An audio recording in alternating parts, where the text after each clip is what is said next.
From the Detroit Free Press, it's Tuesday, January 19th. Here are today's top stories, presented by Bush's Fresh Food Market.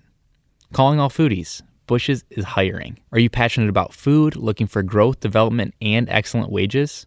Come grow with Bush's and apply online at bush's.com/join our team. That's Bush's, BUSCHS.com/join our team.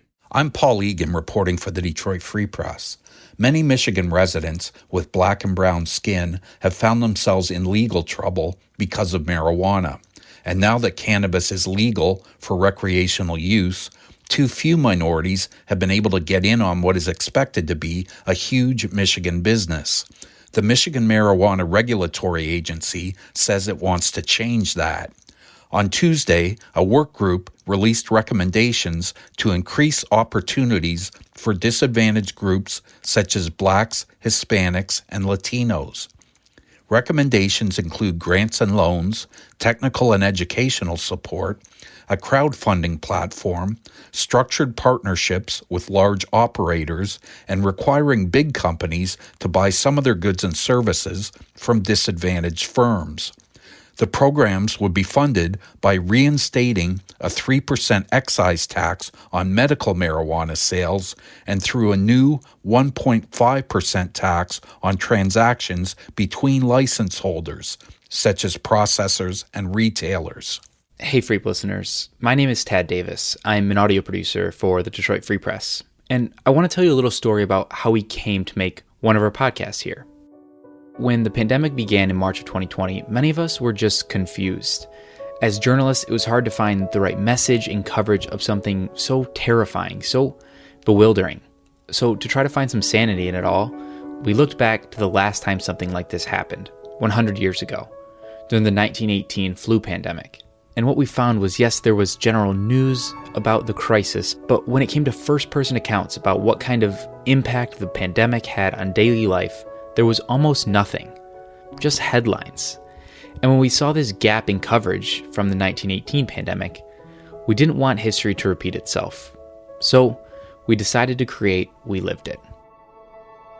The We Lived It podcast covers stories from across Michigan, from following high schoolers who returned to school during the pandemic. I can't really switch from hybrid to virtual per the district guideline and rules. So, I kind of have no choice but to go hybrid. To people finding new ways to be together and celebrate life. Marge, you gotta mute me because I don't have any buttons.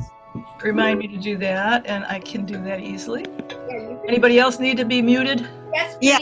This podcast has given us the chance to dive deeper into subjects and stories and helped us build a new format of covering the pandemic and future stories. The We Lived It podcast sets a historical and human version of what the pandemic was like for listeners now and in the future. You can find the podcast on Apple Podcasts, Spotify, or wherever else you get the podcasts. And while you're there, if you like the show, you can leave a rating. It really, really makes a difference. Okay, thanks for listening.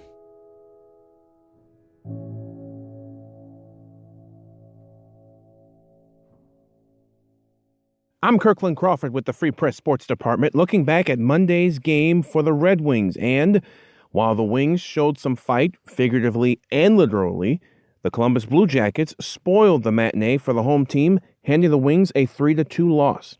And while Detroit has dropped 2 of their first 3 games this new season, Captain Dylan Larkin is pleased with the team's progress, especially compared to recent, not-so-good seasons. Yeah, still fighting the puck a little bit. Still got to find a way to create more ozone time and more ozone pressure and more grade A chances in the ozone. I don't know, these pucks are bouncing everywhere. And, I think the good news is for 3 games now, our team has done it the right way.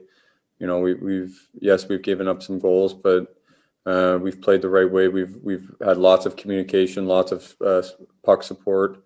We've got out of our zone pretty efficiently. So the process of our team that we've taken every game is really good. And I think if we continue to do that, the results will come as well. For more stories from the Detroit Free Press, be sure to check out freep.com. That's FREEP.com. If you're a fan and want to support our quality local journalism, subscribe. Go to freep.com/special offer.